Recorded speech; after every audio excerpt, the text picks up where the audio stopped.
Perkenalkan, nama saya Jana Mutakin dari D3 Keperawatan semester 1 Stikes Akwit Wijaya Husada Kota Bogor untuk memenuhi mata kuliah anatomi fisiologi.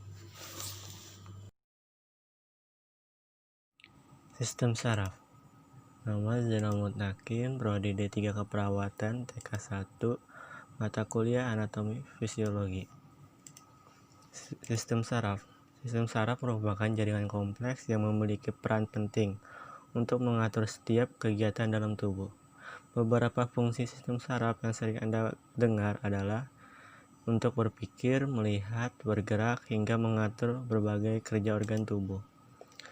Sistem ini bekerja sebagai penghubungan mengkoordinasikan sistem indera, otot, dan kelenjar. Sistem saraf dibagi menjadi dua, yaitu sistem saraf pusat. Sistem saraf pusat memiliki fungsi untuk mengatur dan mengendalikan sistem koordinasi. Ini tersusun atas otak dan sumsum tulang belakang. Otak sendiri dibagi menjadi beberapa bagian, yaitu otak depan, propriocephalon, otak tengah, mesencephalon, serta otak belakang, rhombencephalon. Sistem saraf tepi. Sistem saraf tepi atau sistem saraf perifer adalah bagian dari sistem saraf yang di dalam sarafnya terdiri dari sel-sel yang membawa informasi ke sel saraf sensorik dan dari sel saraf motorik. Sistem saraf pusat yang terletak di luar otak dan sumsum tulang belakang. Sistem saraf pusat terdiri dari otak dan sumsum tulang belakang, yaitu di dalam otak adalah ada sebagian cerebrum, medulla oblongata, spinal cord. Sistem saraf pusat. Cerebrum yaitu pengontrol utama gerakan tubuh yang disadari dan memiliki banyak fungsi utama. Cerebellum, koordinator dan penyeimbang gerakan otot. Medulla oblongata atau brain system, yaitu mengontrol gerakan yang tidak disadari seperti tekanan darah, denyut jantung, atau bernapas. Spinal cord, penyambung utama komunikasi antara otak dan tubuh. Sistem saraf tepi. Sistem saraf somatik atau SNS mengirim rangsangan dari indera ke CNS dan dari CNS ke otot. Contoh, merasakan kompor panas dan menarik tangan menjauh.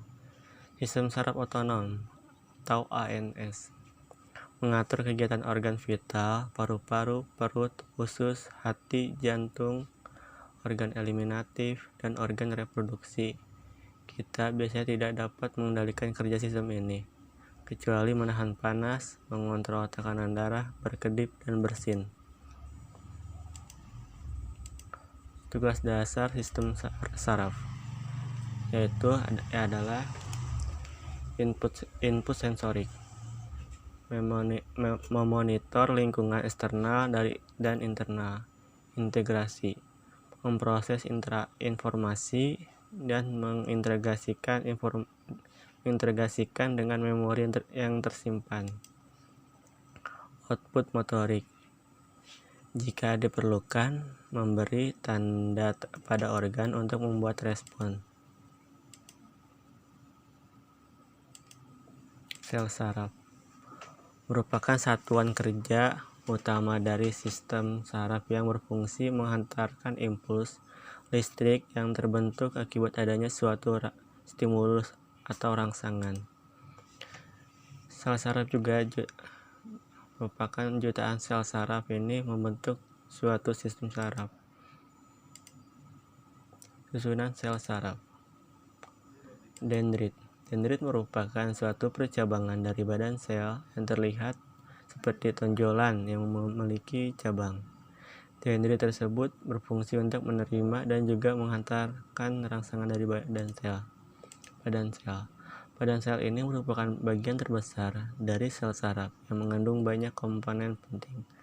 Badan sel bertugas untuk dapat menerima rangsangan dari dendrit, kemudian meneruskan rangsangan tersebut ke akson. Akson atau neurit merupakan selaput sel saraf panjang yang terlihat seperti penjuluran dari badan sel. Selaput mielin. Selaput atau juga selubung mielin diantaranya selaput pembungkus neurit. Selubung mielin tersebut tersusun dari lemak. Sel saswan.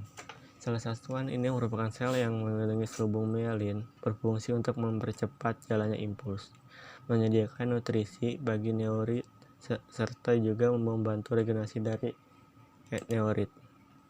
Nodus Ranvier. Nodus Ranvier merupakan suatu bagian antara dua segmen selubung mielin. Nodus Ranvier tersebut berfungsi sebagai loncatan impuls saraf supaya sampai lebih cepat ke tempat tujuan. Sinapsis ini merupakan celah yang terdapat pada pertemuan satu neurin dengan neurin lainnya. Berdasarkan fungsinya, sel saraf dibagi 3 kelompok, yaitu sel saraf sensorik atau sensori neurin. Fungsinya menghantar impuls dari reseptor ke sistem saraf pusat, yaitu otak atau ensefalon dan sumsum belakang atau medula spinalis.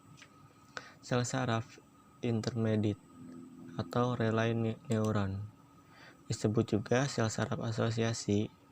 Sel ini ditemukan dalam sistem saraf pusat dan berfungsi menghubungkan sel saraf sensorik dengan sel saraf motorik atau berhubungan dengan sel saraf lainnya yang ada di dalam sistem saraf pusat. Sel saraf motorik atau motor neurin. Fungsinya mengirim impuls dari sistem saraf pusat ke otot atau kelenjar yang hasilnya berupa tanggapan tubuh terhadap rangsangan.